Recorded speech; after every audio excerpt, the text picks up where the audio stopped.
Assalamu alaikum dear students, I am Salim Sra and today our topic is about the spread of Christianity out of Palestine and contribution of apostles in spreading the Christianity as a mission. प्यारे बच्चों, कल हमने जो पढ़ा था क्रिस्टिफिकेशन of Jesus Christ और हमने different contribution का जिक्र किया। मुसलमानों का अकीदा क्या है, यहूदियों का अकीदा क्या है और जो नसारा यानी जो ईसाई है उनका अकीदा क्या है हज़रत ईसा अलैहिस्सलाम के क्रिस्टिफिकेशन के मुतल्लिक, यानी सलीब के मुतल्लिक, जब उनको सलीब पे लटकाया गया था उसके मुतल्लिक मुसलमानों और बाकी यहूदियों और ईसाइयों के अपने अपने इंटरप्रिटेशन नज़रिए क्या है।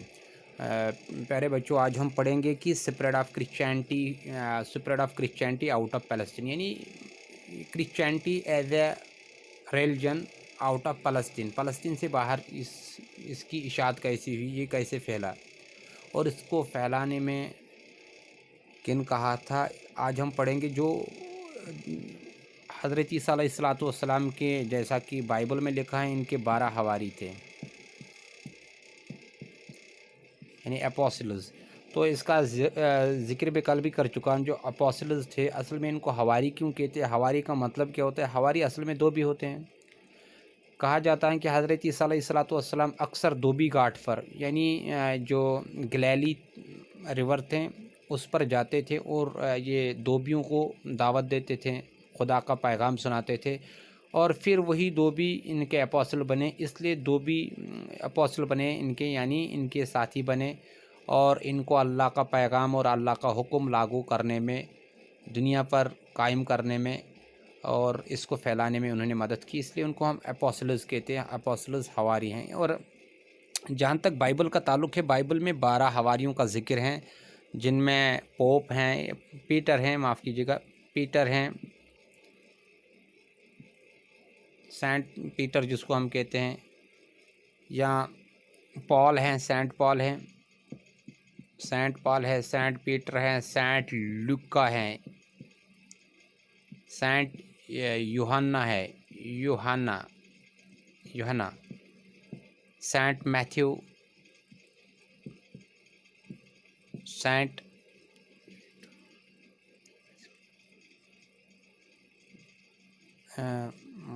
ये भी सेंट फिलिप्स हैं, एटसेट्रा, फिलिप्स।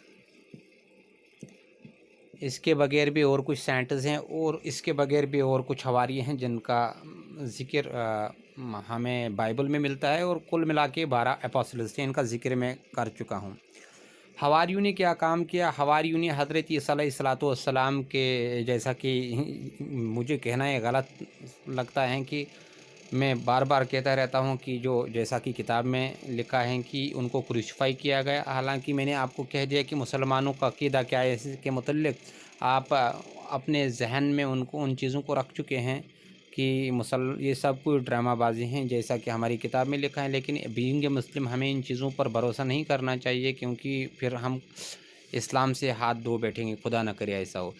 लेकिन अब तो किताब का मसला यहाँ पढ़ना है। तो हज़रत ईसा अलैहिस्सलाम के दौर में फ़लस्तीन में ईसाइयत का बड़ा बोलबाला था। लेकिन अब क्वेश्चन ये था कि ईसाइयत को एक मिशन बना के आउटसाइड, यानी आउटसाइड फ़लस्तीन किस तरह फैलाया जाए। तो ये काम हवारियों ने किया, जिनमें सबसे ज़्यादा मानो कि सेंट पीटर ने भी काम किया। सेंट पीटर जिसको हम फाउंडेशन रॉक ऑफ क्रिश्चियनिटी भी कहते हैं, foundation rock of saint Peter को, जैसा कि आपकी किताब में भी लिखा है, फाउंडेशन रॉक ऑफ क्रिश्चियनिटी कहते हैं, रॉक ऑफ क्रिश्चियनिटी कहते हैं। इसने भी ईसाइयत को फैलाने में बड़ी मदद की है। इसके बाद हम सेंट पॉल को देखते हैं। सेंट पॉल के मुतल्लिक बाइबल में आया है कि सेंट पॉल असल में एक यहूदी थे और वो दावा करते हैं कि यहूदी और कट्टर दुश्मन थे, हज़रत ईसा अलैहिस्सलाम के दुश्मन थे, बड़े दुश्मन थे बहुत। तो लेकिन बाइबल में लिखा है कि इसको कशफ आ गया। कशफ एक किस्म की डिग्रेडेड रिवीलेशन होती है, यानी वही से नीचे तरह का इसका दर्जा होता है। और वही तो पैगंबरों का आते हैं कशफ, एक किस्म का इल्हाम होता है। सेंट पॉल को आया और ये फिर हज़रत ईसा अलैहिस्सलातु वस्सलाम के पसंदीदा हज़रत ईसा अलैहिस्सलातु वस्सलाम की मानो कि हवारियों में से एक हवारी बने। पहले तो ये उनके कट्टर दुश्मन थे, बाद में कहा जाता है, बाइबल में लिखा है, इनको कश्फ आ गया। कश्फ एक किस्म की रिवीलेशन होती है, यानी वही से इसका दर्जा कम होता है। लेकिन ये जो वली कामिल होते हैं, कहा जाता है, जैसा कि कश्फुल माजूब हैं, हज़रत सैयद अली बिन उस्मान अल हिजवीरी, उनकी किताब कश्फुल माजूब में लिखा है कि जो कश्फ होता है, रिवीलेशन के बाद कश्फ आता है, लेकिन एक कश्फ बुज़ुर्ग खुदा यानी वली कामिलों को आता है। इसी तरह ये भी सेंट पॉल भी जिक्र करते हैं, इनका भी जिक्र है बाइबल में कि इनको भी कश्फ आ गया और कश्फ में इनकी मोहब्बत बढ़ी हज़रत ईसा अलैहिस्सलातु वस्सलाम के साथ। उसके बाद हज़रत ये बीइंग जीविज़म को छोड़ के ये हज़रत ईसा अलैहिस्सलातु वस्सलाम के बड़े हवारी बन गए और उसने भी बड़ी कुर्बानी दी फिर क्रिश्चियनिटी को फैलाने में। इसने क्रिश्चियनिटी को रोम में फैलाया। आपका मैं इससे पहले भी जिक्र कर चुका हूँ कि रोम में क्रिश्चियनिटी के लिए कोई ग्राउंड ही नहीं था।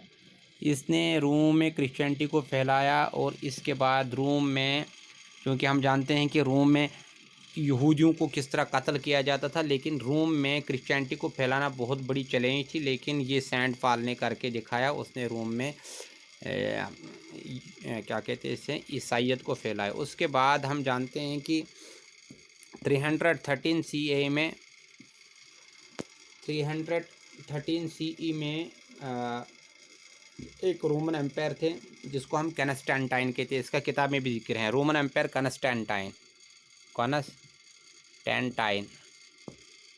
ये रोमन एम्पायर थे, एम्परर माफ़ कीजिएगा, रोमन एम्परर। इसके दौर में क्या हुआ, इसके दौर में रोम में, मुल्क रोम में क्रिश्चियनिटी की बड़ी इज्जत हुई और इसने क्रिश्चियनिटी को फैलाने के लिए भरपूर काम किया। इसी के दौर में क्रिश्चियनिटी जो है वो रोम का एक एक्सेप्टेड रिलीजन बना और उसके बाद इसने इसको लीगल रिलीजन करार दिया, यानी कॉन्स्टेंटाइन ने एक इसको लीगल रिलीजन करार दिया गया ईसाइयत को रोम में। इससे पहले रोम में ईसाइयत की कोई इम्पोर्टेंस नहीं थी। इसने एक खुशी के मौके पर जब इसने एक रोमन किंग के ख़िलाफ़ एक लड़ाई जीती, जिसका जिक्र किताब में आप मैक्सेंटस टाइस पढ़ सकते हैं, यानी उसी बादशाह को इसने हराया। उसी की याद में इसने, इसी की सेलिब्रेशन में इसने क्रिश्चियनिटी को लीगल रिलीजन ऑफ रोम कहा गया। उसके बाद इसने क्रिश्चियनिटी को फैलाने में, यानी कॉन्स्टेंटाइन ने, इस रूलर ने ये ईसाइयत को फैलाने में बड़ा रोल अता किया। उसके बाद इसने आउटसाइड रोम भी मिशनस भेजे और बहुत से ऐसे क्या कहते हैं इन्हें, हवारी थे जिन्होंने इसकी मदद की और कॉन्स्टेंटाइन ने भी मदद की। इसने रुपया भी दिए, बाकी जिस तरह से मदद चाहिए थी हवारियों को दी और इस तरह ये जो क्रिश्चियनिटी पूरे दुनिया में फैल गई। और इतना ही नहीं, पूरे दुनिया में फैलने के बावजूद, इसके बावजूद ये जो क्रिश्चियनिटी जो है, क्रिश्चियनिटी ऑफिशियल लैंग्वेज बन गई रोम की। क्रिश्चियन लैंग्वेज रिलीजन जो है वो ऑफिशियल रिलीजन ऑफ रोम बन गया।